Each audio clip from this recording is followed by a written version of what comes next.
is a very good thing for our countries. As you know, Uganda is running a second licensing round. We had the first one, which ended in 2017. It brought in 2 companies, that's Toronto, Petroleum, and Ama Energy,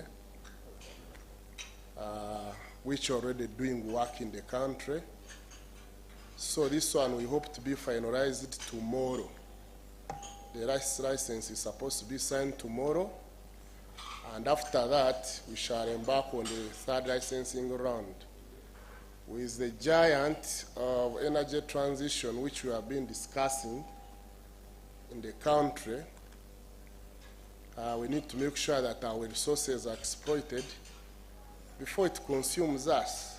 However much yesterday people are saying we shall back and chase them, but the elephant is amidst us. So when I hear Tanzania, which had the last licensing round in 2013, and they're going to run another one, I think it's a very good gesture for our region. And hopefully Kenya, I know Kenyans, they are not in our panel. If they are in the group, we should also do the same, and we maximize. Similarly in Burundi, they have some blocks. Those who need to also be licensed out to make sure that we maximize their resources and we get some money. And you know, money when it comes in economy,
try to kill your animal in 6 minutes, such that the next session can come on board. Thank you. Welcome. Thank you, moderator. Yeah. Instead of wasting time,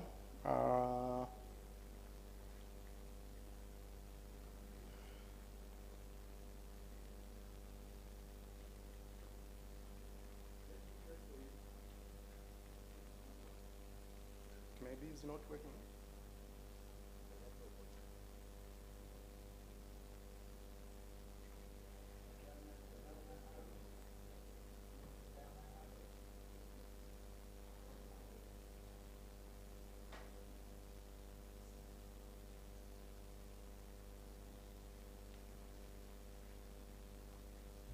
My presentation, we have 5 sections: the introduction, and we'll have a look on Tanzania petroleum potential, as well as the status of the discoveries, and then the plans for the licensing and why you have to invest in Tanzania on the perspective of petroleum exploration. PURA is like other players on the upstream regulatory laws within the region. So in brief, PURA is a public entity established under Section 11 of the Petroleum Act 2015, and the key role is to regulate the petroleum upstream activities. The key functions are 4. One is to advise the government on petroleum upstream activities, as well as to make sure that the petroleum stream activities are monitored and regulated thoroughly, as well as to regulate the LNG, liquefied natural gas business. That is maybe a different part on the other players on the region. And the other one is to promote the local participation in the petroleum business. Let's look this activity at this map. Most of us, we are familiar with this map. And this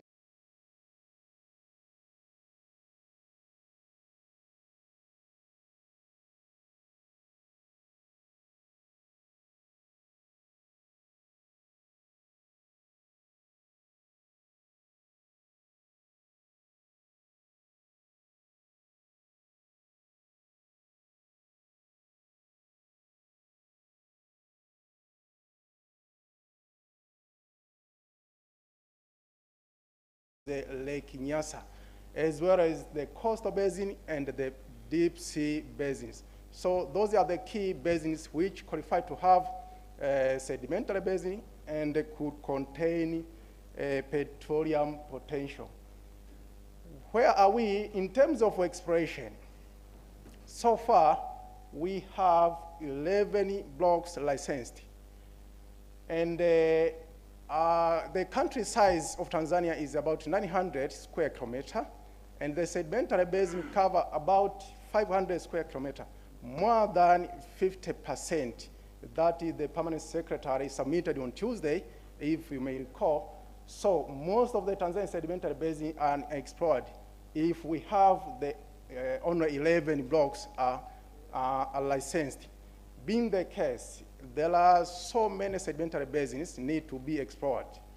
So the blocks, actually the exploration, the petroleum exploration in Tanzania started in the 1950s. So most of the basins covered with the potential field data, the geophysical, geological, as well as the geochemical data. And my colleague will take through what are the available data in the basins which we have. So that is another session. I don't need to take much, but so far we have drilled 96 deep wells. And out of those, 44 discovered wells, and 16 onshore, and 28 offshore. This map, as you may see, is the confirmed discovery block so far. before 20,000, only 2 blocks were discovered. That is the onshore part, the Songo Songo and the Mnazi Bay, as you can read from that map. That is the Mnazi Bay was discovered in 1982, and the Songo Songo in 1974. Means up to 2000. Then the other discoveries were made, and so far we have 10 discovery blocks. And the 3 are onshore, which have been already developed. That is the Songo Songo and the Mnazi Bay. And the key one, which within the Songo Songo, actually has been suspended due to technical challenges, but was producing. And 2 onshore blocks currently under the development license applications. That is the Mkulanga and the Ntoria. As you can read from there, that is the Mkulanga on the bit far north, and then Ntoria down to the south. So 1 onshore blocks under appraisal program, that is the Louvre, the most north, and the 3 offshore blocks under appraisal. And actually, the appraisal activities are almost done. That is the deep sea, the block 1, block 2, and the block 4, and that is the anticipated liquefied natural gas project to be. And the 1 offshore discovery block was returned to the government, though was discovered about 2 TCF, that is block 3. And that is because of the company portfolios. They have their ranking. So when they ranked, they said, okay, now let's turn back at this block. So the number on the discoveries have been submitted to you with different sessions. I don't want to take much. So what are we planning for the licensing round? The licensing round, which we anticipate to take maybe by this December, if not by early 2024, maybe by January. We are submitting about 11 deep sea blocks, and we are proposing about 15 onshore blocks. Means at the moment, these blocks, we are under intensive geological assessment to make sure that they qualify with the criteria which we have set.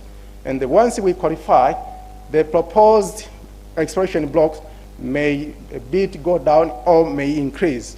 But for now, we are proposing 26 exploration block to offer. And these proposed exploration blocks actually contain the most preliminary data. That is the 2D, the 3D, as well as the wells. So we need to come, and then we don't need to waste much time on assessing it. So being the case, most of the licensing round considerations that we will put forward, the licensing round will be competitive. And as I said, the preliminary data should be the potential field data, should be the 2D, 3D, as well as wells, as we know, most of our region are using the model production sharing agreements. So we are going to use that as a tool for negotiations for the company which will qualify to be awarded. So where are we? Current preparations, we are under legal framework review. Means we are reviewing our PA 2015, as well as the model production sharing agreement 2013, so that to make sure that the fiscal terms and the legal terms are aligned with the current business environments. That is actually the activities which we are undertaking now, and we are very busy. And as well on the technical side, we are demarcating the block. If there is any structure, then we take that block and we prepare the data package on that particular block ready for offer. So why now you have to invest in Tanzania? Politically is stable. This is not a debate. And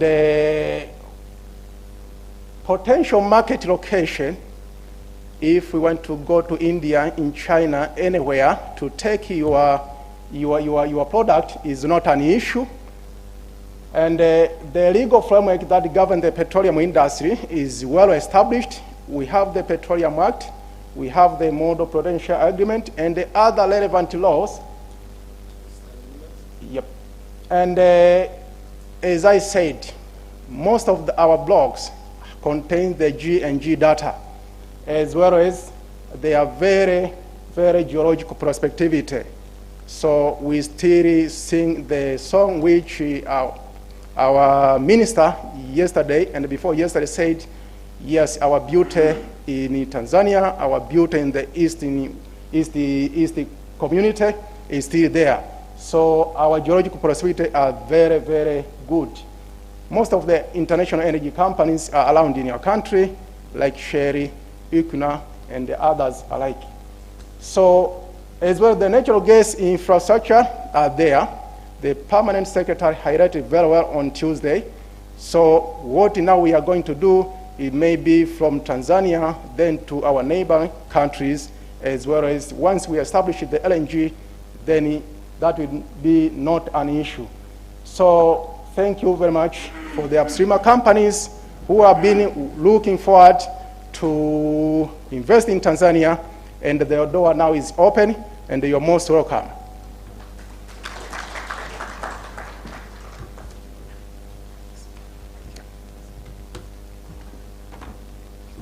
Thank you, Shigera. That's good. I don't have many questions for you. I know the audience are going to ask. Maybe one to take and keep is you talked about the many sedimentary basins you have in Tanzania. Now I want to know the percentage which has been explored and the one that is under license. I take this opportunity to invite Faustina Matiku to give you a presentation.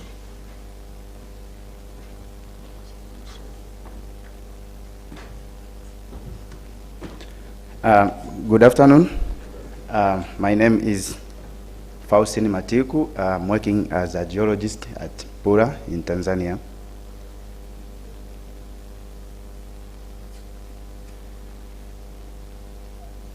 Okay, I'll be presenting the data we are preparing for the upcoming licensing round. Before doing that, I will just quickly take you through the geology of Tanzania. As you can see, at the mid, we have an Archean craton with, you know, the greenstone belt. This is where most of the gold mines are located. And to the east, you have a mobile belt. We call it Mozambican mobile belt. To the west, also we have mobile belts. We call it Usagaran mobile belt, and also we have, you know, the passive continental margin to the east. We also have the Karoo basins, mostly to the south of the country. And also we have modern rifts. These are the tertiary rifts. They are comprising of Lake Tanganyika, Lake, you know, Rukwa, and to the north we have Eyasi Wembere Basin. These are basins that we are prospecting for discovering oil. As my colleague has said, we have 3 types of sedimentary basins in Tanzania. Mostly the works have been done in the coast regions, where you have a coastal basin and deep sea basins. We also have the Karoo basins, as well as the inland tertiary reefs. Well, these are the areas we think that we are going to provide for the upcoming licensing round. We have the offshore and onshore. Mostly we are planning to go for the eastern part of the country. That is the onshore part, coastal basins, and the deep sea, Mafia Deep basins. Those areas onshore, we are targeting the Rufiji Delta, the Mandawa Salt Basin, and the Ruvuma Delta. Now, these are the data we are having. We are on the process of doing data packaging, but here I'll just show you general data offshore and onshore. As you can see, we have high density of 2D seismic, both onshore and in offshore areas. And in the mid, we have also in the part of the offshore, we have 3D seismic, as well as we have well data, as you can see from the map. Yep, we have other data that complements those. We have regional magnetics and gravity data. We have technical reports, as well as we are preparing the digital atlas will be found in PURA website, as well as geological survey of Tanzania. So to wind up is, PURA shall make or shall release data available with the collaboration with a new multi-client. We're on the processing of securing a multi-client that we'll be working with. And we shall guide on the minimum data program required to evaluate the prospectivity of the block, as well as the data that has been already licensed by the companies. We count it towards the minimum data commitment within the application. Having said that, I thank you for listening. Thank you.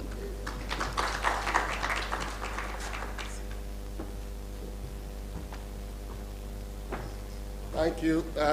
Faustina, I think that is nice.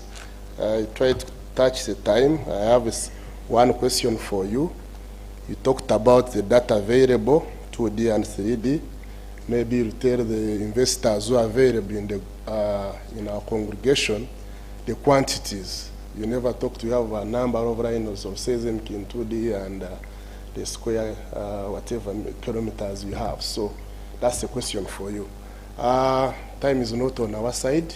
Take this opportunity to invite Felix Bobo Chiti to come and educate us. Thank you.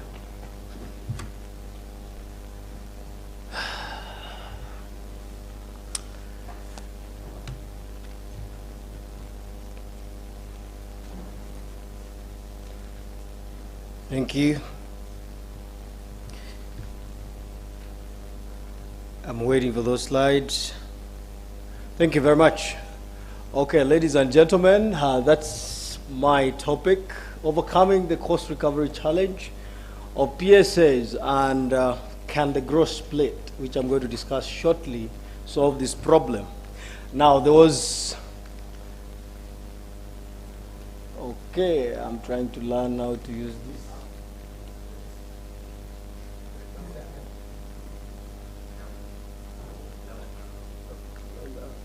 Oh, okay. This one is counterintuitive. Okay, thank you very much once again. Those are my outlines, but I will not waste time on that. There was an era in the oil and gas industry known as the finders keepers. Now that era meant that whoever finds oil in his land owns it. But gone are those eras. Today, we have mainly three contractual arrangements in the industry. The first one is the concessionary that most of you may be familiar with. It's so prominent in the North American region, in the North Sea, and the Gulf of Mexico. That one basically means that whoever, particularly maybe in the North Americas, they grant rights over a natural resource to an oil company, and you have exclusive control on the operations. And what you do as an oil company, you pay royalties and taxes to government. The second one, which is also related, is service contracts. Here, you don't own anything. An international oil service company comes and does work on behalf of the state, and they pay him premium for his services. He owns nothing. Whether he discovers or he does not discover, you pay him. The third one, which we are very familiar with in the East African region, is the PSA. In the PSA, an operator comes, does work on behalf of the state, and they are paid, they risk their money, and eventually they get paid through a share of production. Those are the three main types that we have in the industry. But let's look at the structure of this particular one that I want to talk about today, and then the next one that I'm proposing that might be a solution to solve this challenge we have today. In the PSA structure, which is more something we are more familiar with. We have the gross production that comes from the ground. The resource, remember, belongs to the state. But there's an operator for it. So what does the operator do? The operator comes and first of all, as a first rate, you get royalties for government. I don't have time to explain how that originated, but suffice to say that in the olden days, the crown, as known in the UK, had a share of every natural resource. So because of that, they would be able to get a share of that given to the crown. You don't ask much about it. And that is 10% in most jurisdictions, but you can vary that depending on your negotiation skills. Then the second one, which is very important, is the cost oil.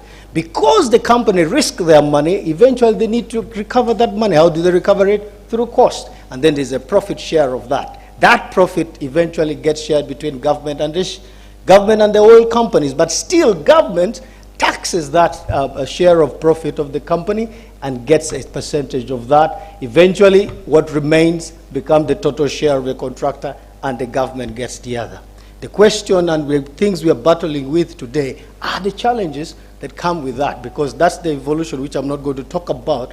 The evolution there was basically a result of the practice that was before the 1962, where most of the oil companies, especially from North America and maybe BP from the UK, used to come, especially in the Middle East, and get resources, and the governments were not getting a good share out of that, and government said, no, this must stop. Of course, there were resistance. When the status quo benefits a certain group of people, they do not want to change and destabilize the status quo. But there was a protracted effort. Now, I'll leave that there, but suffice to say that Indonesia eventually came up with this PA system that we are now properly using in the industry, but it's not devoid of challenges. The first is inflation of cost by contractor. You will understand that if I give you liberty to look for your contractor and bring a budget for me to approve, I have very little control over how you negotiate that contract. The second and very key also is disagreements on recoverable cost audits. Why? And that we even see here in Uganda. The issue is simple. You present something to government, government approves it, you go and spend, maybe within, or most often within, but quite often we see that they also spend outside that budget. And then the audit process comes and says, this is not recoverable, but that is recoverable. And then we start disagreements on why is the other one not recoverable? That's a challenge. The third, and not least at all, is the limited capacity by all states to monitor specialized cost centers. If you bring here a compressor for gas, how can a state that is not very conversant with the development of compressors actually be able to come with the right cost estimate of that compressor? We do benchmarking, of course. We can also look for the manufacturer's manual and see what inputs goes into that. But you cannot be an expertise in something that you do not produce, and that's a challenge. The last but not least at all is the capacity to reduce operating costs where contractors are willing to pay. If a contractor is willing to pay for a service that the state is not willing to approve, then the contractor has the liberty to say, look, I will go ahead with it, whether you want it or not. Why? After all, he who pays the piper calls the tune. And those are challenges that we grapple with every day in the sector. But is this going to be the magic bullet? For us to agree that this becomes a magic bullet, we need to understand the features of the gross split. Again, Indonesia came up with this innovation in 2017 as the mother of the PSC. They said, look, this challenge of the gross of the PSA, we cannot go on like this forever. Because in 2016, they discovered something. The oil companies were recovering over $11.4 billion US, and the state was getting only $9 billion. So who was taking the lion's share of the oil being produced? It was the oil companies. Yes, you may argue that it's going on cost, but you know that government have very little capacity to actually monitor the negotiations of those contracts. And that's why you saw that cost going up. And Indonesia said, no, we're not going to have any of this. We need to create something. And this is what they created. They created something called the gross split petroleum sharing contract. What are the features of it? There are three. The first one is a base split. A base split is one that you negotiate with the company and say, okay, this is the starting point. We start here, you take that percentage, 43%, I take maybe 47%, and then we start from there. But those are dependent on a few factors that I'm going to mention shortly. The other one is the variable component. The variable components are dependent on whether we are talking about oil or gas. It's depending on about whether the government, whether oil or gas, and also it depends on whether we are talking about offshore or onshore, and so on and so forth. And then the variable components is used to adjust the base split. Those variable components can be negotiated for you to agree. The last but not least at all is the progressive component, which is used to also modify the base split depending on the fluctuation in price and the cumulative production, which means that you agree with the oil company that if we are within this margin of production, we will vary your take based on this understanding. It's a crowded slide, but this is the gist of everything. And let me summarize it for you. On the left is the variables, the different variables of this, that modifies the base split, and on the right is the result that we did for a case study in Uganda. We used the Kingfisher field characteristics to try and test this concept. So on the left-hand side, you see those are our general assumptions. We are dealing with the PSA model that we have in Uganda. We are dealing with the characteristics of Kingfisher, and we are using this Indonesian regulation to try and test their system on our project. So what you see on the left there is basically the different assumptions for our results that I'm going to show you in the next. You can see we're talking about the stage of production being based on water flood for soil. So those percentages there are percentages that modify the original base split. So the base split for oil in the Indonesian regulation is 43.57 for the contractor versus the government respectively. So if you modify those with the additional splits there, then you come up with the final percentage for an oil company and the government. And this is the result that we get. If we use and optimize assumptions, as I mentioned, you will see from there that the contractor's stake in the cost recovery PSA is 5% and the government is 39%. Now when you use the gross split, it improves the contractor's stake, but it reduces the government's stake a little bit by about 4%. But the best news and the good news there is that the government will not have gone into the idea of monitoring costs. You shift the cost monitoring and optimization aspect of the project to the company.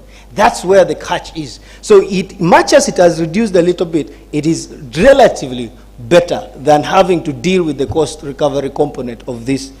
Now we try to use a worst case scenario. A worst case scenario here is where you are not considering the cumulative production, because if the cumulative production is below 30 million barrels, it means that you will give the contractor an additional 10% on his base split. But if the cumulative production, you say no, we are not dealing with that. From zero, you get your 10% on your split. If you do that, government take increases with the gross split, in contractor states reduces, but still, when you compare that with the cost recovery, you realize that the other one still is much better, because it takes away the component of monitoring cost away from government. That is what we see now. In conclusion, and I appreciate that I have not done enough justice to this, and perhaps because of time, but I've given you an overview of what can happen. In conclusion, I'm saying that PSA still remains a game changer, especially in the global south, because here we want to take more control of our resources. The rest of the concessionary regimes can happen in all the other jurisdictions, because those are mature areas that now you do not have issues to do with infrastructure that is already in place. You have systems and technologies that are highly developed, but here we are developing those systems and infrastructures are still going on. The other one is the key principle of recovery mechanisms has been shown to present many challenges. And I don't want to labor on that. We all run PSAs in many of the jurisdictions in East Africa, so we understand the challenge I've been talking about. Uganda's case study, of course, has shown that we can mitigate that, but we should remember that those progressive and variable parameters that I mentioned can be customized depending on the jurisdiction and the negotiation power of the contractors. I submit. Thank you.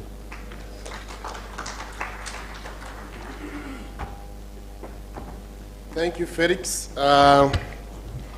This is very interesting. We need to apologize because it seems people are not given a lot of time, the three people, but we have to move on. Maybe I want to commend Felix. He has already taught me concessionary service contracts, PSAs. It has been very good. Let me take this opportunity to invite Moses Okunu to educate us.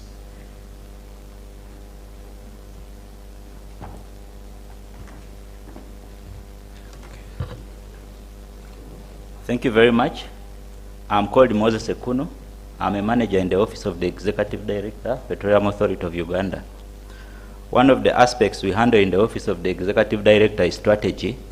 So today I'm here to share with you strategies on how to promote licensing of petroleum regimes, petroleum blocks. I mean, it's the ongoing energy transition. This is the outline, which I will not waste time on.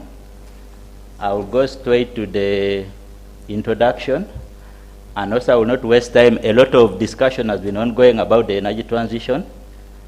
Those who are opposed to it are raising environmental and human rights issues, but the rest of us are saying, well, it can be produced in a clean way. Human rights aspects will be handled, and then those actually handling the renewable energy at the moment have realized that it's a big, big job ahead of them, which they can't do alone. That's why they are saying we need more oil and gas. You see, Tesla, the current producer of electric vehicles, they are saying, no, we need a lot of oil to help us transition in a just manner. So that therefore means that we need to license more of our petroleum blocks, more of our oil and gas blocks, so that we are able to produce more oil. And here, as part of the introduction, just taking you through the process of licensing in Uganda. Those are the stages of licensing. I am just showing you because they'll be helpful in our subsequent discussions. Those are the requirements for you to apply for a block in Uganda. You'll need to pay some licensing fees. You'll need to purchase technical data. You'll need to demonstrate your financial muscle and the technical experience. The problem statement, as earlier hinted on, the licensing rounds have been dropping, largely because of the discussion of energy transition, and also because of COVID. COVID was the one which spoiled everything. So you can see, for example, in Uganda, the second licensing round had to be extended twice. It was one of the longest licensing rounds we have had because of those challenges.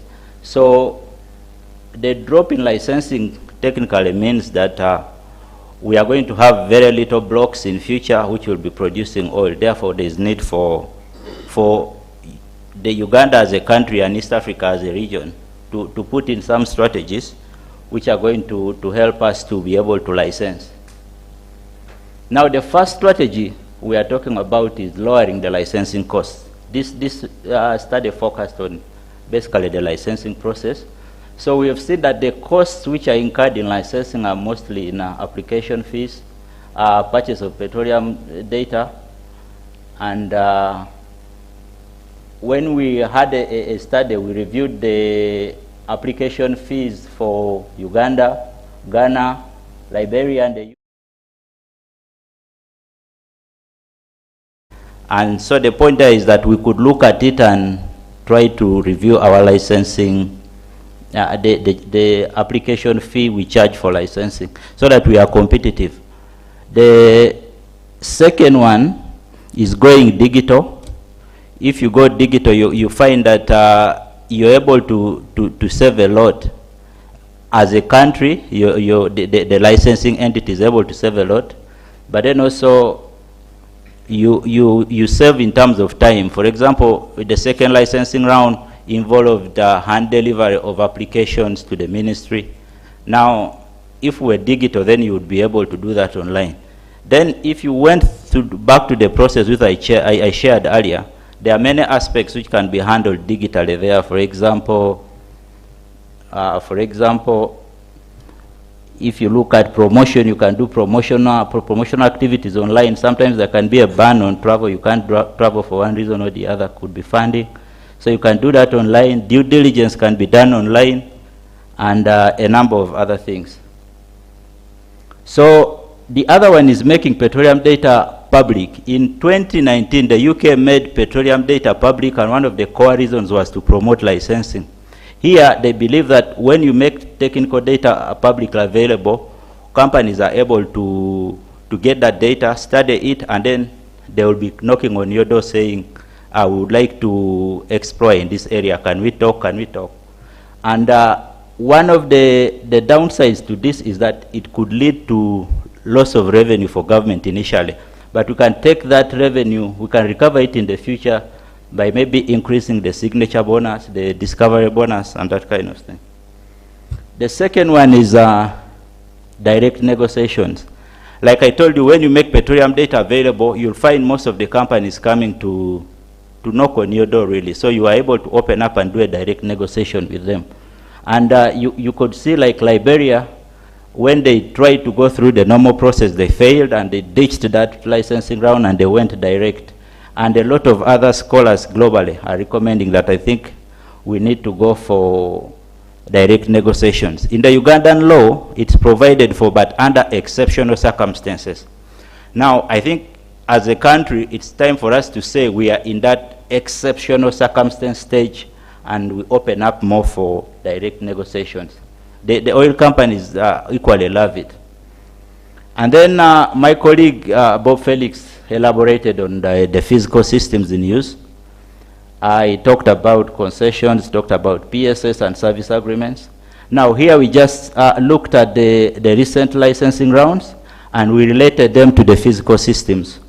We found that if you look at the graphs there, you see that concessions are becoming more attractive to the oil companies more than PSS. So looking at licensing as a process, and as the East African community and the region, we could consider giving out some blocks for concessions. And then we looked at the size of blocks on offer. You know, once the minister announces blocks on offer, they're normally in sizes. And we have had a look.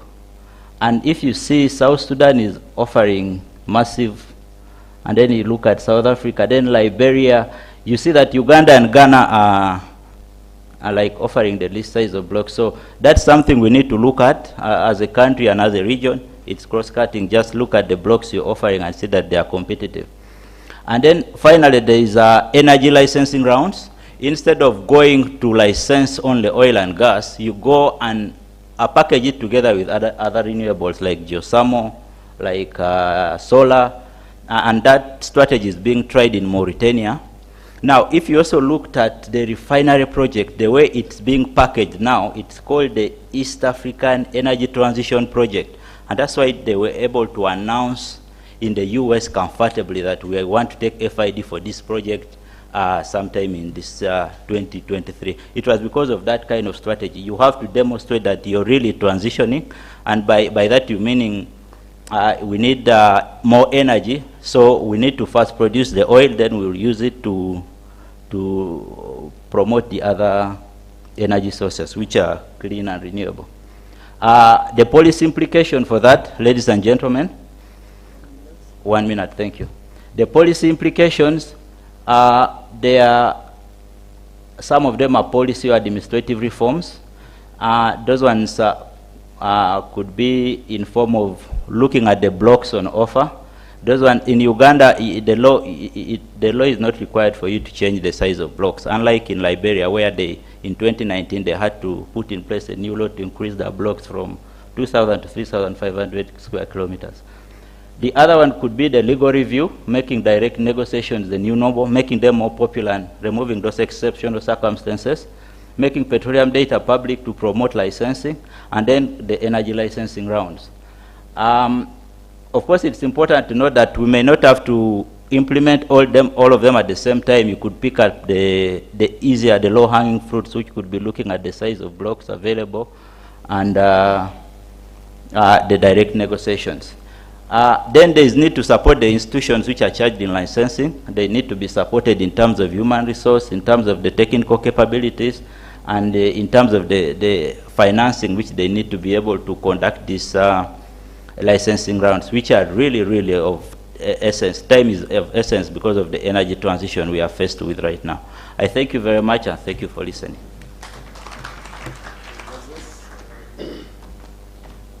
Thank you, Moses. Three things I've taken. Application fees needs to be looked at to make sure that it doesn't jeopardize the licensing. Direct licensing needs also to be looked at to can be a strategy putting in mind the energy transition that is on us and the concessions being more attractive.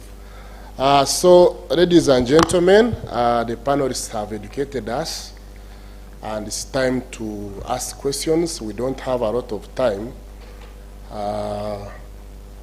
Since there are 4, I would request for 4 questions. So, do you have a microphone? Put up your hand if you have any question and direct it to member. Maybe you can say your name to a member such as that we can. There is someone here, such as we can move very fast. Time is not on our side.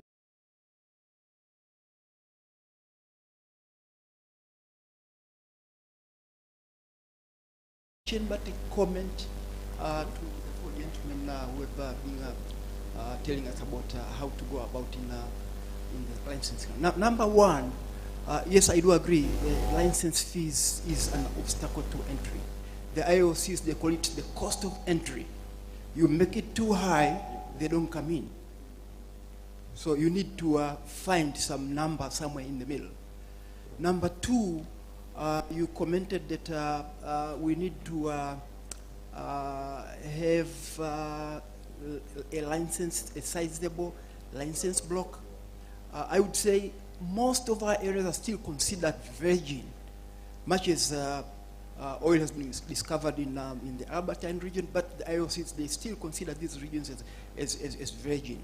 So coming all the way, if you can give them a very small piece of surface area for exploring, it is not advantageous. So if you look at the slide that you put before us there, you see that the blocks in South Africa are more than 10,000 square kilometers, just because it is virgin. Usually, you look at the blocks in the UK, you find they're very small because the UK, just like Norway and even Nigeria for that matter, those are mature provinces. The geology is very much understood, so you don't have to give them two big blocks. My other observation is that these areas being virgin, I tell you, the types of Shell and Total, they don't come in at the front door. In the case of Albertine, the companies which came here was Hardman, I don't know if it's still around, and even Talo and Heritage. The type of Snork or Total, they come after a discovery is made, and only then to buy them off. So the ones that you should expect to get during the rounds that you are going to make are the small companies. That's why you need to, actually the small companies are the promoters, really. The promoters, they will make an evaluation, come up and then go and sell to the type of Shell, Snook, or Total. Those are the 3 or 4 comments I'd like to make to them. Thank you very much. Okay, thank you. There's some, okay, sorry.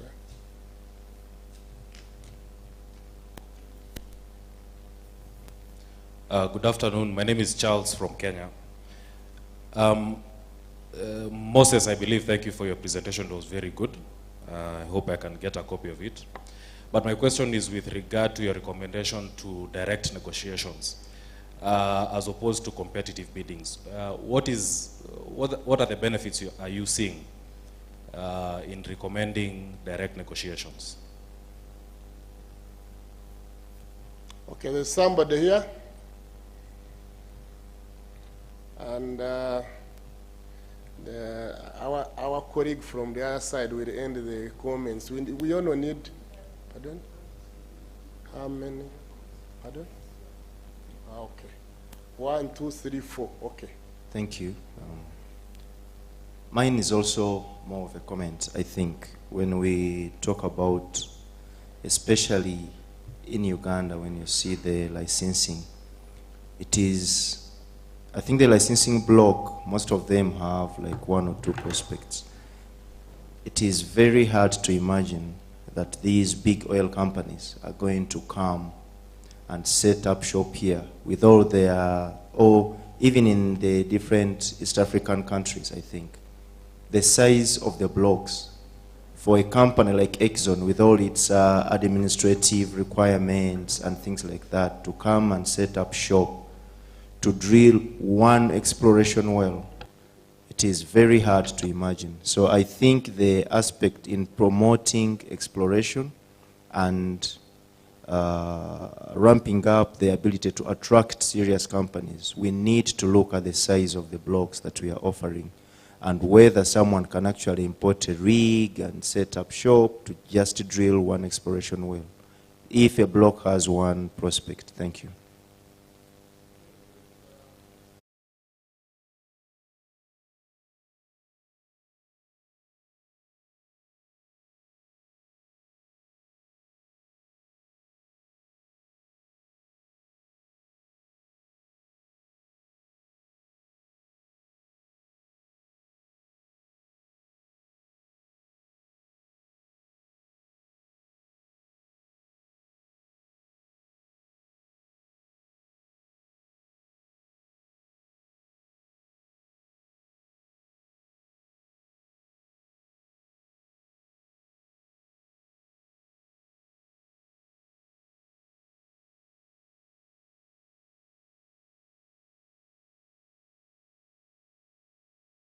Confidential.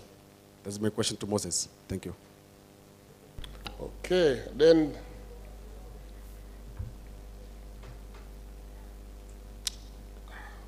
you can. Yeah, thank you. Mine is just a clarification from the last presenter also regarding concession and the production sharing agreement. What he said is that companies, they prefer concession. So I would like also to get more maybe inside of it are the benefits of concession as compared to PSA, especially for our countries that we don't have enough technology. And the concession, we are using it in mines and we have experience what we are getting from mines.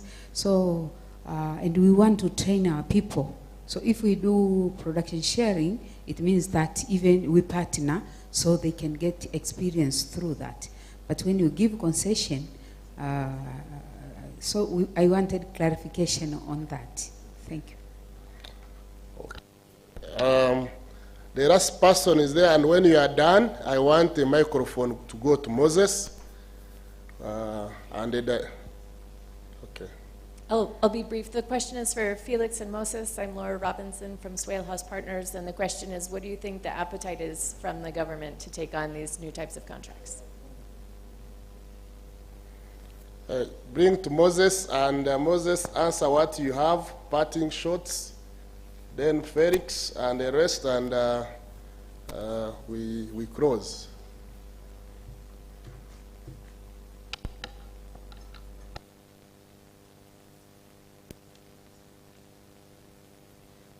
Thank you very much for the overwhelming feedback I've got from this short study which I undertook. I'm so humbled. I have questions. The first one is the benefits of direct negotiations. So the industry is preferring direct negotiations largely because there's what they call making the customer feel like king. So in this case, when you contacted ExxonMobil, for example, and said, you come to Uganda, we have these blocks on offer, we are able to discuss. I mean, there is that feel-good factor. But also the other is that it takes a shorter time. You see, the normal licensing process takes at least 2 years. When we did the study, it's an average of 2 years. But this one here, once you engage with a company direct, it's shorter, and it's even cheaper for the country. You're not incurring a lot of money on promotion, on that kind of thing. But the overall answer to this is that it's what the industry prefers now. It's now the new trend. That's why we are saying, if this is what the people want, you give it to them. If this is what the industry wants to come and produce your oil, you give it to them. Otherwise, it will remain underground for a very long time. The second one was which data to make public and which one to stay confidential. As a rule of thumb, there is the data which is under license. Normally, you don't make that public. But then there is data which is old. I think the UK put data, it was 130 terabytes of data, which was about 12,500 wells. They put up data which was 10 years older, and that's the kind of information they made public, so that the industry, the academia can get time, study it, and make good out of it, so that they're able to express interest in some blocks. Then the next two questions, there is one on concessions versus PSS, and then there is one on risk. To avoid being monotonous, I've passed them on to my colleague, who is my Obi, who graduated with me on the same day, sometime in November last year. Obi, please take over.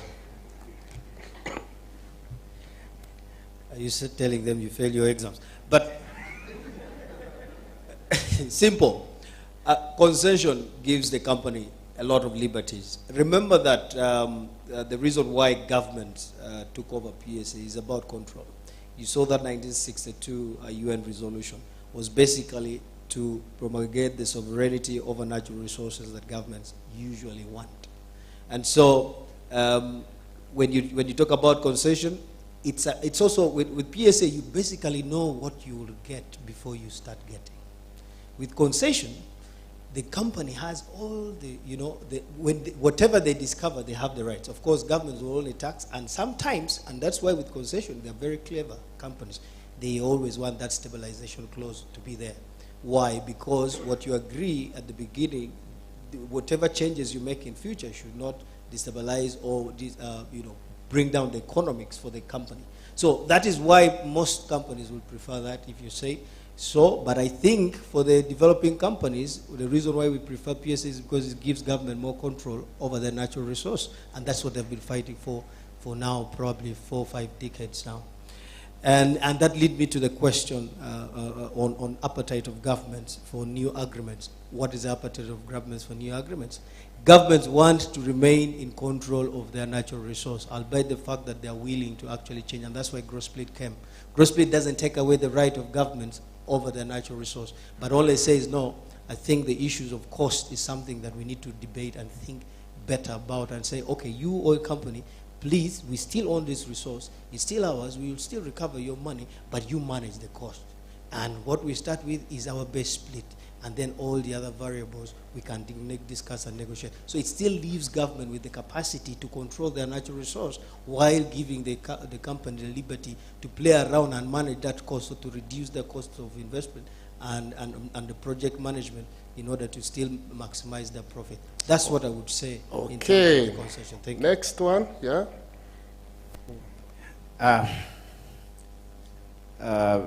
In my presentation, I didn't mention the size of data we have. In the upcoming licensing round, we are expecting to have more than 120,000 kilometers of 2D and more than 30,000 square kilometers of 3D. Thank you. Okay, thank you. Thank you. Moderator, you asked about to quantify the explored block and unexplored. Explored block? Yes, and unexplored. And yes, to quantify the percentage which is under license. Yes, now. The explored one is about 30%. Okay. And the unexplored one is 70%. Okay. Thank you.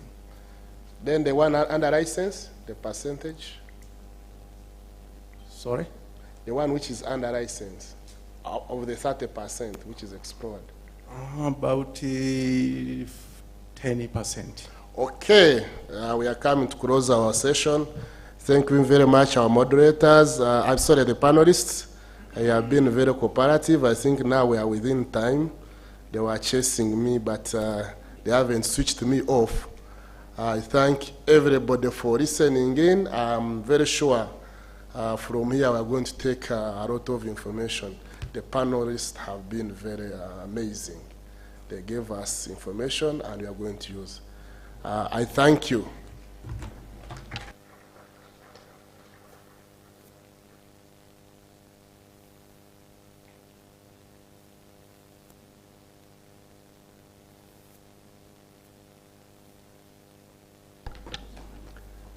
Thank you. The outgoing panel. Ladies and gentlemen, just before lunch, we have one more session to go.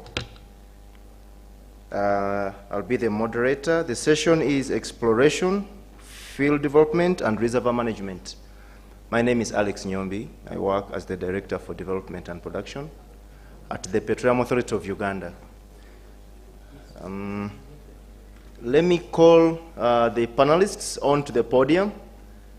The first panelist will be Mr. Ndao. Ndao, please, you're welcome. The next panelist will be Mr. Godson Chacha. Mr. Chacha?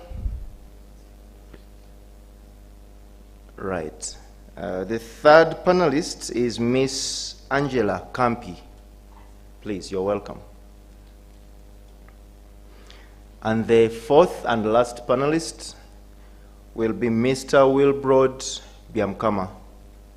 Please come and take up your seat.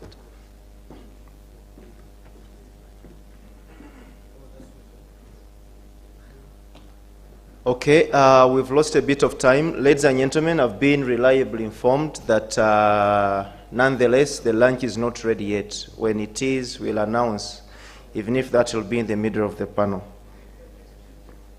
So I think we need to kick off. We'll start with Mr. Ndao. Ndao, ladies and gentlemen, I think since we have already lost time, the biographies of the discussants and panelists are in the booklet. I encourage you to look at them, but I'll be reading out the names or the titles of the papers to be discussed.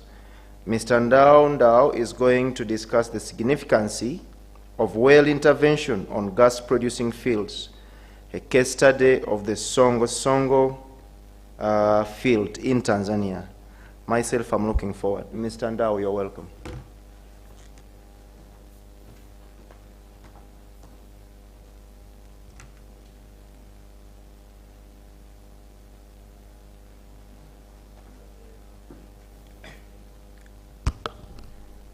I'm going to present on the significance of well intervention in gas-producing fields, the case study, Songo, Tanzania.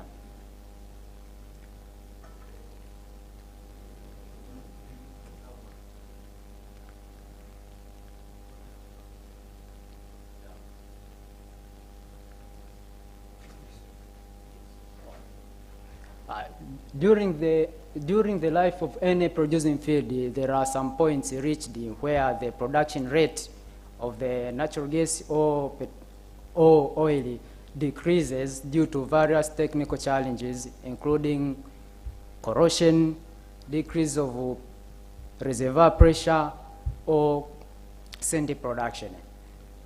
Following this, operators have called the certain practices that in order to improve the existing wells by maintenance and repair so as to correct the challenges that impede the production. Different well intervention techniques that have been involved or employed by these operators are silk line operations, workover operations, electrical line operations, as well as braided line operations so that they can sustain the long-term production. Songo Songo gas field is one of the gas producing fields in Tanzania, operated by an operator, Pan-African Energy. And it is one of the fields that employs some of these invasive techniques so that they can maintain the gas production. Well intervention is any operation or activity that is conducted into the well bore to serve the different purposes. For instance, production tubing inspection, abandonment, production enhancement, remedial work for equipment, and gathering information from the wells.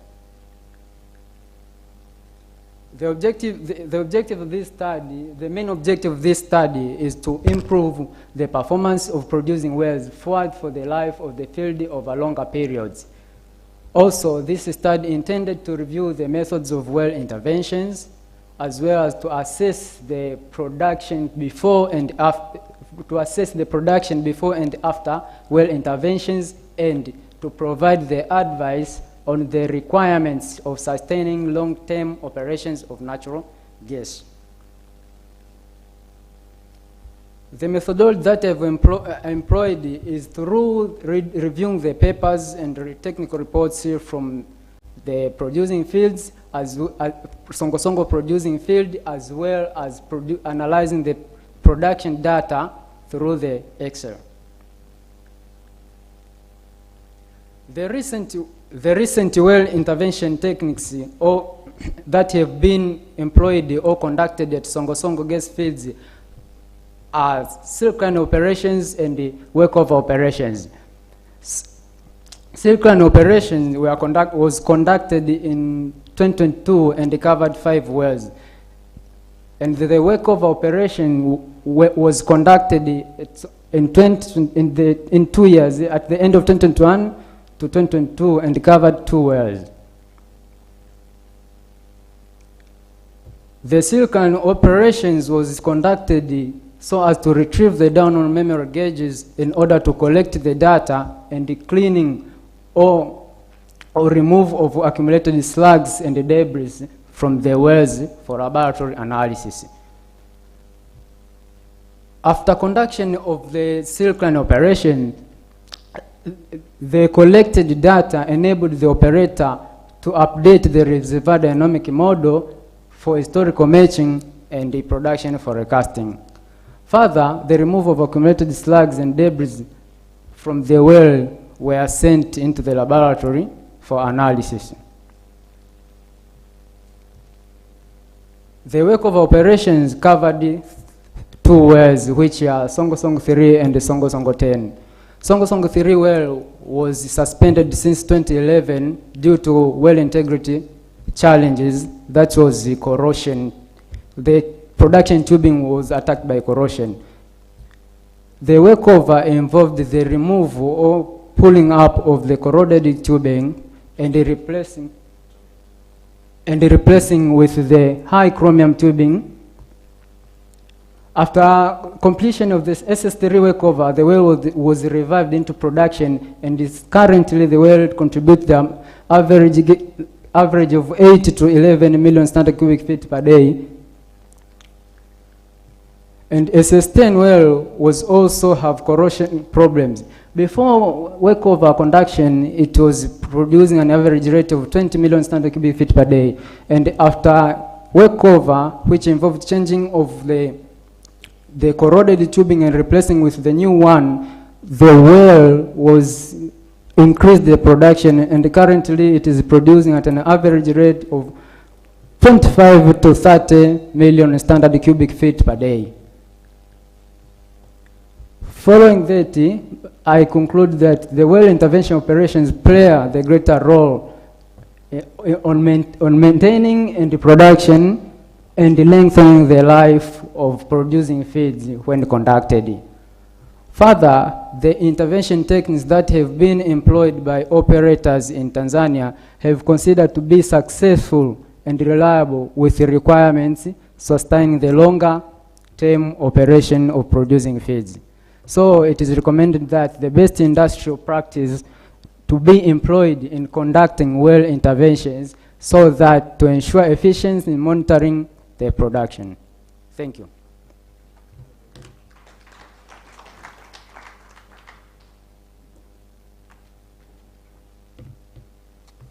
Thank you much. Thank you very much, rather, Mr. Ndao. So there is a great wealth of experience across the East African region. Clearly, you see Uganda, when it comes to field development, is still celebrating the honeymoon. But when we look at Tanzania, for example, celebrating, say, Golden Jubilee or even more. So there is a lot of experience. Mr. Ndao has showed us the experience from Tanzania on how to revive productivity of a field and maybe specific wells. Very interesting, thank you. Next on the podium is Ms. Angela Campi, and she's going to take us through adoption of a well naming convention that addresses the challenges of factory drilling for development and production wells, a case study of the upstream oil and gas projects in the Albertine Graben, Uganda. Ms. Campi, you are welcome.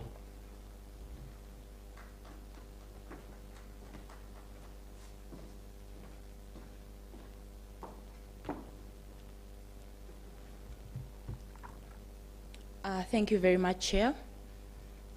All protocol observed. A good afternoon to you all. My name is Angela Campi, and I'm honored to serve with the Petroleum Authority of Uganda under the Development and Production Directorate. I'll be discussing a very interesting topic on the adoption of a well naming convention that addresses the challenges of factory drilling for development and production wells. And this is a strategy that is being developed in Uganda. Okay, which one changes?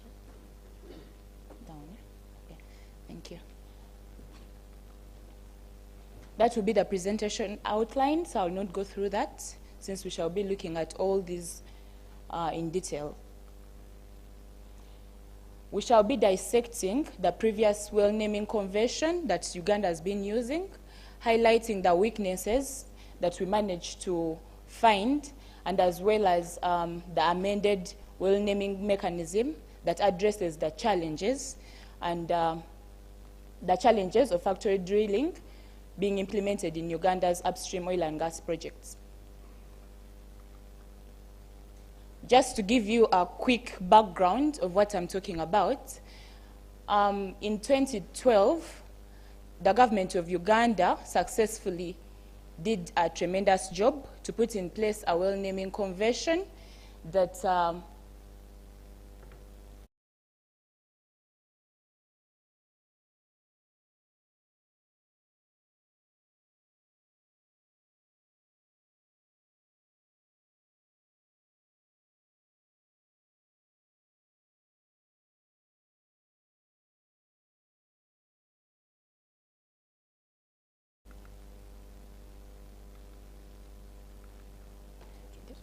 there were changes made, so yes, this is a very, yeah, it's a wrong version.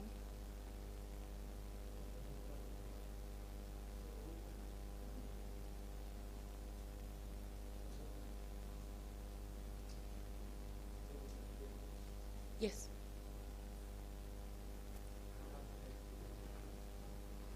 Right, sorry for that, ladies and gentlemen. I think what was loaded was the wrong presentation. As we rectify that, I propose that we go to the next presentation as we sort that. So I think we shall move on to Mr. Byamkama Wilbrod, who is going to take us through the new approaches for the award of consent to drill development wells under the batch drilling strategy, a case for the upstream oil and gas project in the Albertan Graben. Mr. Byamkama, you're welcome.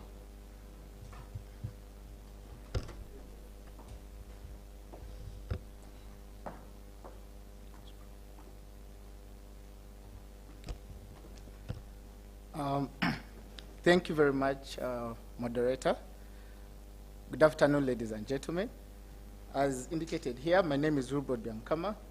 I work with the Petroleum Authority of Uganda, where I'm privileged to be serving as a senior petroleum engineer in charge of production and measurement. The title has already been said. I won't go so much into that detail. The outline is clearly indicated here. We are going to look at the objectives of the presentation, the background methodology, the new approaches that we are now currently implementing, and then what does this have on the laws and the regulations that we have in place. So what's the implication of the strategy?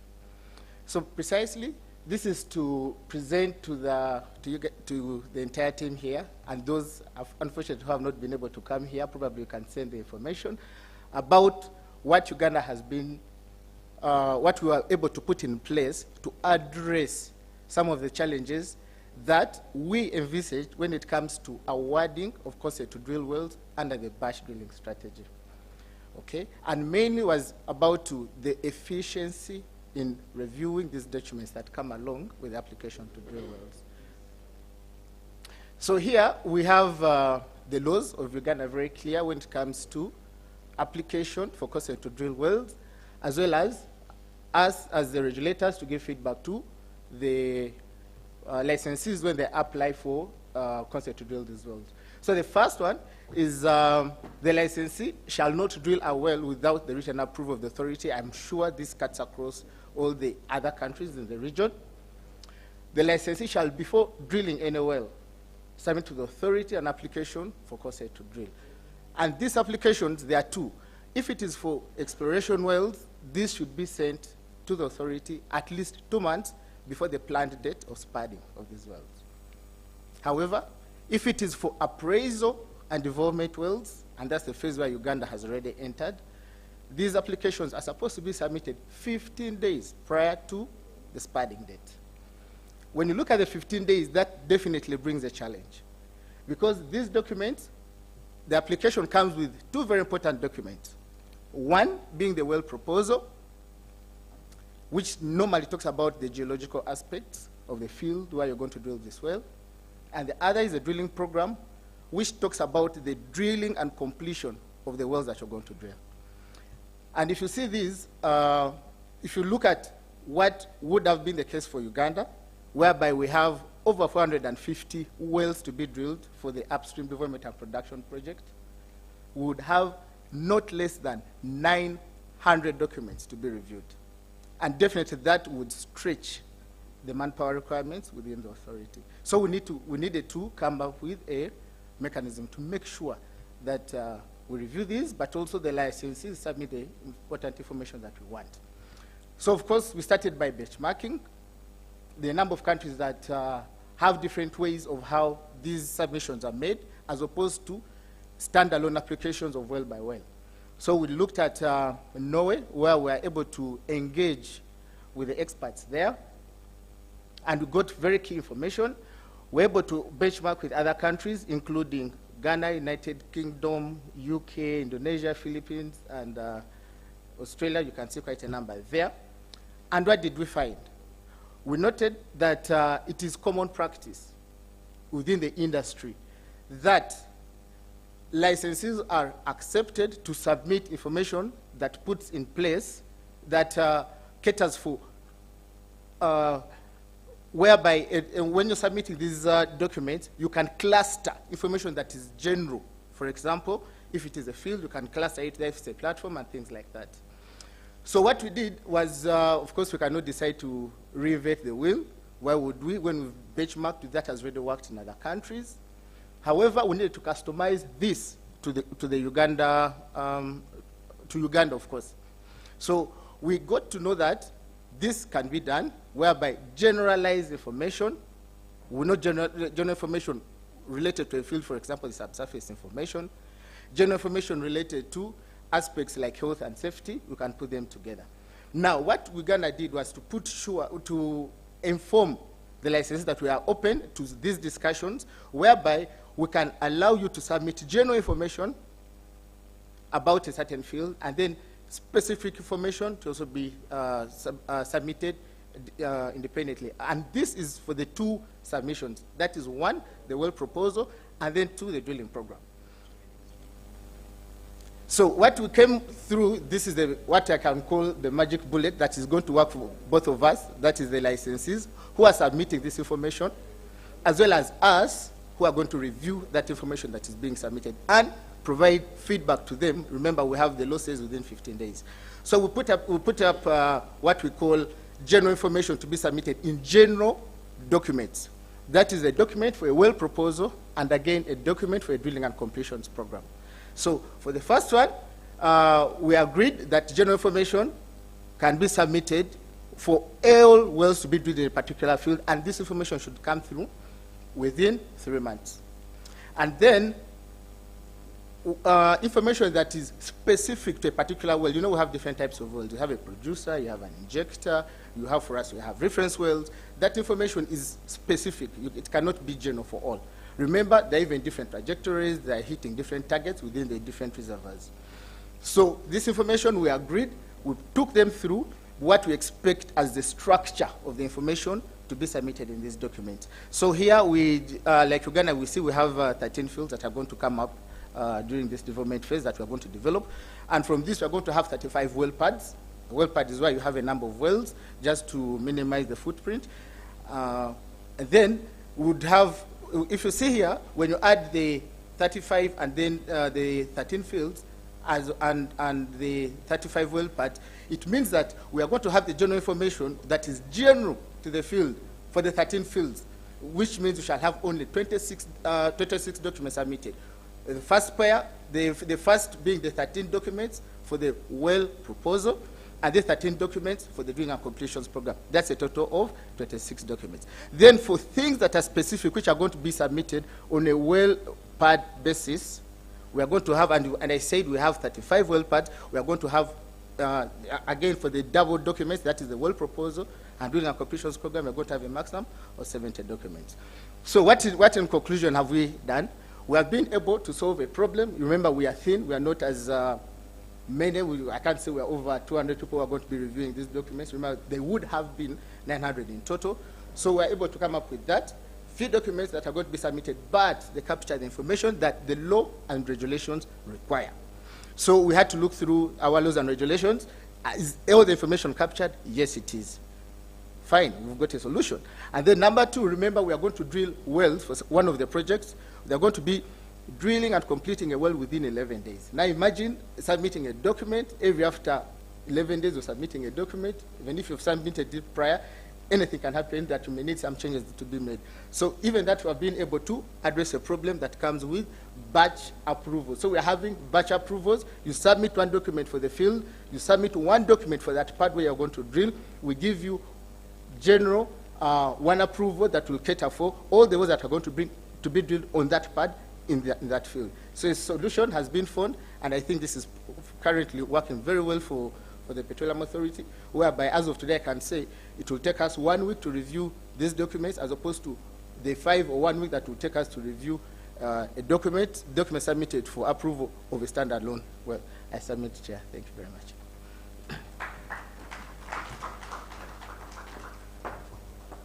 Thank you very much, Wilbrod. You have effectively taken us through efficiency in regulation. No investor would like to have a rig to wait on site, on standby, waiting for regulatory approval. So when you have all this work that needs to be done, it's prudent that we introduce such efficiencies. Thank you for sharing with us. Our next presenter is Ms. Campi. I introduced Campi already and the paper. Ms. Campi, you have the floor, please.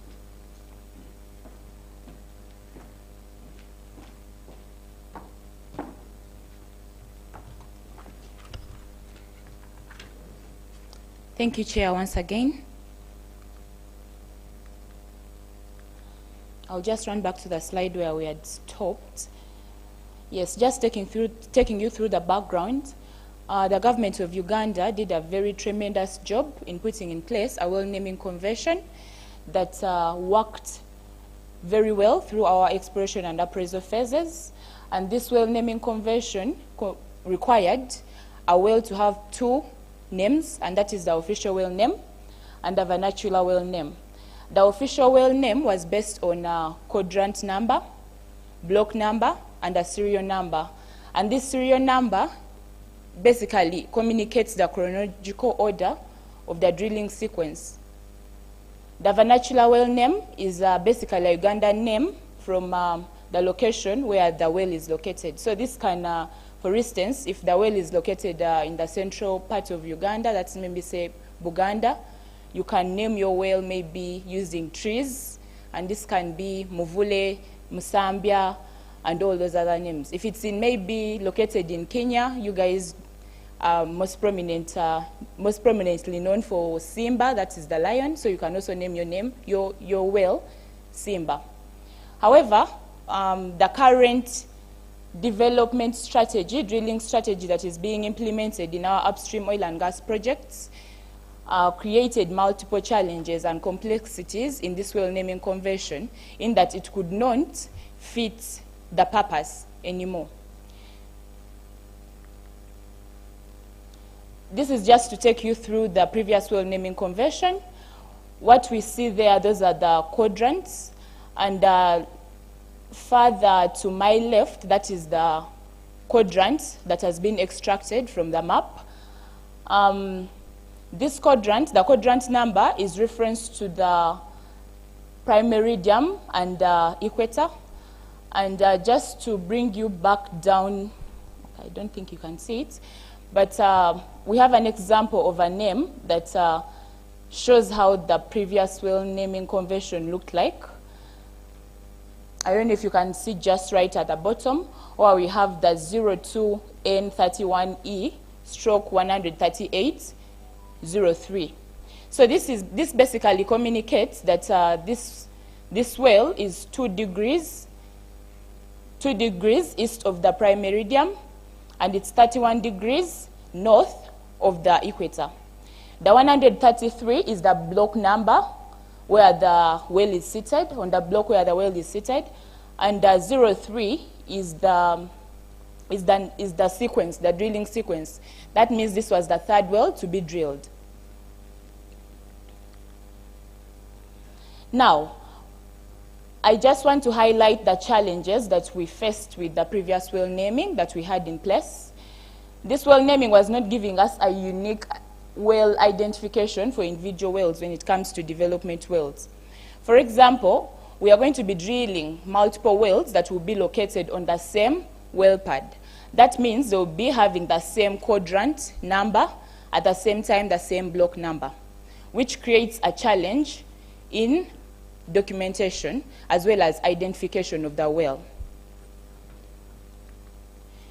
Secondly, the projects are scheduled to be, we shall be spudding multiple wells at the same time, and we shall be using different drilling rigs to drill in the same field, same quadrant, and block. That means we cannot identify wells based on a chronological sequence. We cannot know which well was padded first because we are going to be drilling on multiple pads. Additionally, we cannot use the serial numbers stroke the drilling sequence because we shall be requiring to update documentation over time to time, depending on the lessons learned from the wells that we shall have drilled first. So that means that if you're to name your well prior to spudding it, you'll have to come back and update the name of the well in case you've changed your drilling sequence. If you're supposed to drill, let me say, well number 2 first, then according to the strategy that has been put in place from the lessons learned, well number 2 becomes the last well to be drilled. That means you'll have to come back and update your well name. It also, our previous well naming convention was not communicating individual information on about the well. That is to say, you could not tell the purpose of the well, you could not tell if it's an injector, if it's a producer, a reference well, or a relief well. Also, we could not tell the reasons for the sidetracks, as well as whether the well is a risk pad or it has been relocated to another slot. Now, this is the new well naming convention that Uganda has adopted. The authority undertook benchmarks from different countries, that is the US, Canada, Trinidad and Tobago, name it. We reviewed several publications and held engagements with our partners just to come up with this well name that I'm going to be taking you through. The official well name that we are looking at right now will have the pad name, the type of well, the slot number where the well is located, as well as a suffix. A suffix communicates additional information about the well. The vernacular name, well name, will have the field, the pad number, the slot number. Just write down there on the table, I'm giving you a brief description of the different well namings. For example, if your field name is Tiger, that is because maybe it's located in a location that has a lot of tigers. Your pad name becomes any 3 random letters in that name that you've chosen.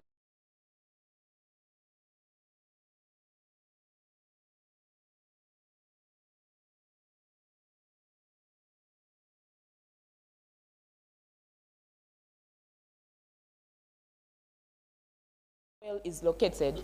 So it will also have the slot number, just like it is indicated over there. Then the official well name will have the pad name.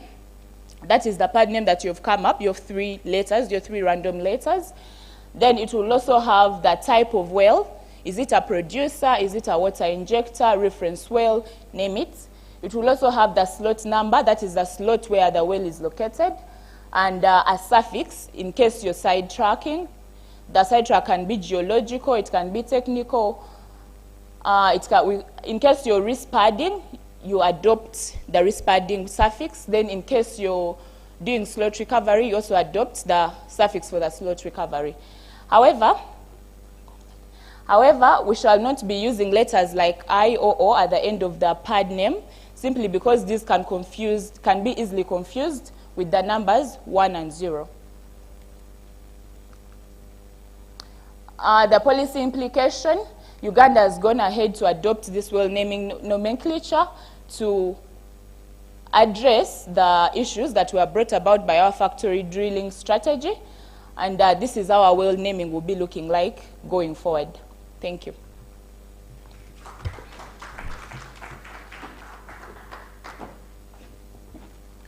Thank you, Ms. Kampi. You've efficiently described or explained, taken us through the importance in naming a well. So when a drilling engineer looks at the name, he can get the information that he or she needs. But also, I think in a vernacular name, when the people from the communities or leaders, political and non-political, read a name like that, they get the information they need from the name.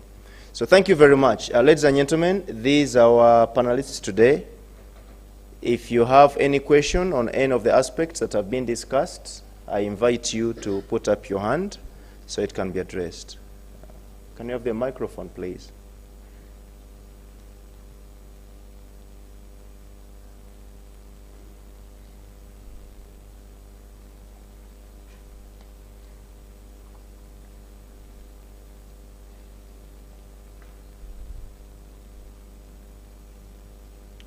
Question over there. Here, please. There.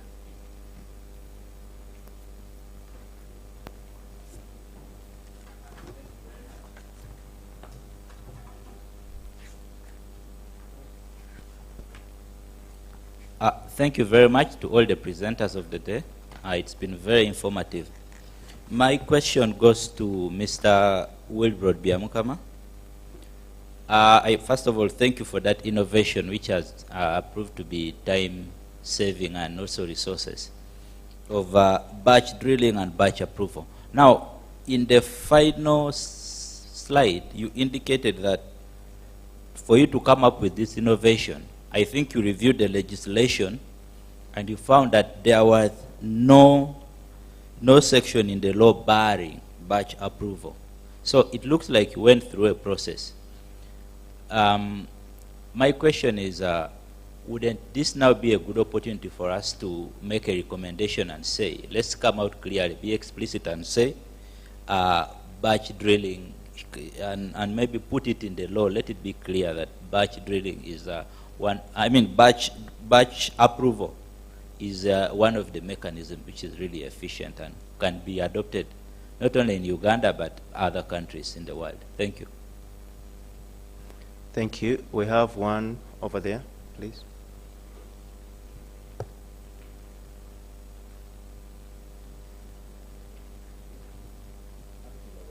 Good afternoon, everyone. Namukasa Kamia Engineer is my name. I'm the Manager, Drilling and Completions in the Petroleum Authority of Uganda. Mr. Ndao, thank you very much for a wonderful session on well integrity and intervention. I just wanted to find out, does the government of Tanzania have a well integrity management system as a government, and what are you doing to prevent, as a government, again, to prevent any further well integrity issues in terms of the regulations and policy side? Thank you very much. Thank you. We have one over there.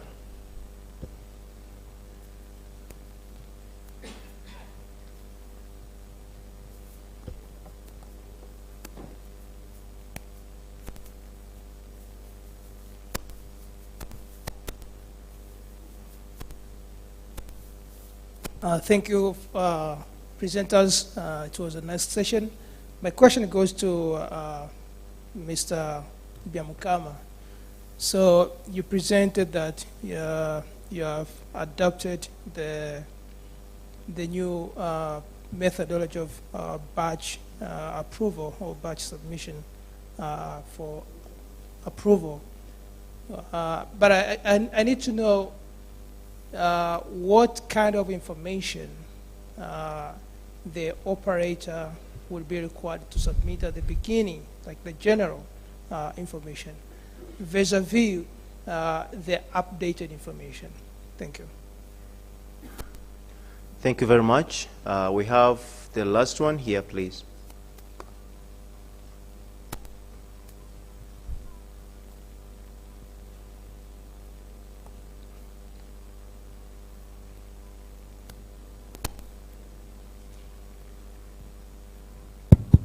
Thank you, moderator. My name is Simon Nkenyere from Tanzania, Pura. My question goes to Wilbur. At the same time, another question will go to Ms. Angela. Mr. Wilbur mentioned that you have set out some timing for the application for drilling. You have mentioned of 2 months and 15 days for 2 months for the exploration and 15 days for the appraisal. Why you have some difference between these two? Then you have to mention the criteria for that. Also, for Ms. Angel, you mentioned about the nomenclature. You have come up with some nomenclature for naming for wells. How do you involve or engage the contractors or operators during the process? Thank you very much. I think we'll come back to the panelists at this point to have the questions attended to. We will start with you, Mr. Byamukama.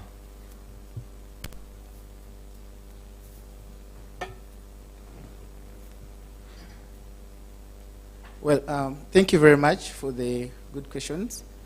I'll start in the order in which they came through. The first one was from Moses, who happens to also be my colleague at work. what the recommendation that we include the batch approvals into our laws is a good one. But what I can say is that the batch approval is not that we are supposed to have the regulations changed. What is the batch approval or batch submissions of these documents do? What does it entail? Here it's only putting in place the information that is repetitive or the same by the different, for the different fields or for the different wells is put together. Then that is specific for the different wells is put aside and specific for that particular well. Now here, we are not changing anything. It is just how this information is being submitted.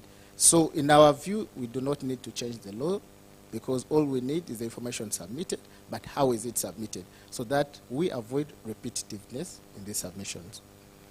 The second is from also my colleague about the type of information. As you can see, we are limited on the number of slides we should present, but we are able to detail what kind of information should be submitted in the general documents, that is the general well proposal, and then the general drilling and completions program. You can find information, for example, related to the field, and that's the subsurface. What is the field? What's the pressure for this field? What is the temperature for this field? What are the safety aspects you're going to put in this field? Do we have shallow gas in this field? That information is general. That comes into the general information. Then information that is specific. For instance, you want to do coring. You're not going to do coring in all wells. That's specific for the well. When you want to do well testing, that is specific for the well. So that one comes into the information that you submit in the well part specific document. The third question that came to me was the justification for the different durations. What I initially indicated was that when it comes for the appraisal wells, we have a longer time frame, 2 months. When it comes to the appraisal and development wells, we have 15 days. We all know that during appraisal, there's a lot of information that is uncertain, and that is why we are doing these appraisals. So, and the reason is that we would want you to submit as much detail as possible. The purpose, because you're not going to drill to produce, that's known. You're not going to drill to inject, that's known. The purpose for drilling these appraisals also has to come through in detail. So that explains the information there, that, I mean, the duration within which we expect the submissions. I'm not sure if you've gotten the answer you expected. Thank you. Thank you. Ms. Campi, please. Yes, thank you very much. The question was, how are the operators involved in the process of well naming? First and foremost, our regulations or the Uganda law provides for the operator to provide a vernacular well name. So the vernacular well name is initially given by the operator. Then secondly, the official well name is given by the authority. However, we provide this official well name at the point when the operator submits a request for approval to drill a well. When they're submitting this request for approval to drill a well, they go ahead and attach drilling programs, geological well proposals, and in these we find additional detailed information about the different wells that are going to be drilled, and it's from those documents and that information provided that we go ahead and give an official well name to the well.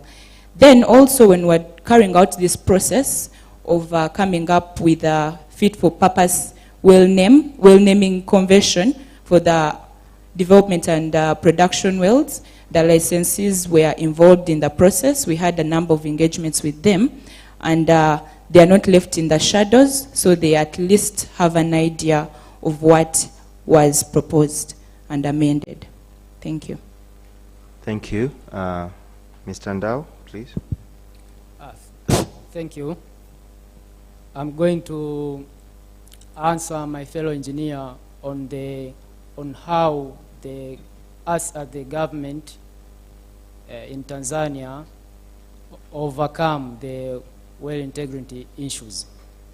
First of all, well integrity is all about the organization, application of organization, technical and operational issues to contain the hydrocarbons, inflow of hydrocarbons from the reservoir. Us as the regulator, we always monitor the operators if the operator adheres or comply with well integrity issues. For instance, silk line operations, industrial practices for us in Tanzania, silk line operations is performed or conducted in every 6 months. So even if the well has any problem, we ensure that the operator perform or conduct that silk line operation in order to get the insight of what is going on in the well, so that you can know the trend or if there is any problem or any issue to be overcome. So we always monitor or supervise the compliance of those issues to make sure the operator adhere good industrial practices. Thank you. Thank you, Mr. Ndao. Ladies and gentlemen, I have been requested by Mr. Matiku to just throw a little more light on that in a minute. Oh, not Mr. Matiku, Mr. Malosha, right? Please, in a minute. Thank you, Mr. Ndao. To add on that, the Petroleum Act 2015 provides on how to undertake the production in international industry practice. However, we have the drilling and the completion regulations that specify that is what Ndao submits, that within 6 months you have to, whether the production is okay or not, so that to monitor the production parameters and to make sure that the production does not diminish, or to make sure that the parameters are conformity with the international standards. Thanks. Thank you very much. Ladies and gentlemen, before I make the next announcement, which is very interesting, can we give a round of applause to our panelists, please? Thank you very much, panelists. The session ends here. You may find your way, please. Next on the agenda, ladies and gentlemen, is lunch. I have been informed reliably that it is now ready. It is waiting for you. Enjoy the rest of the conference. Thank you very much.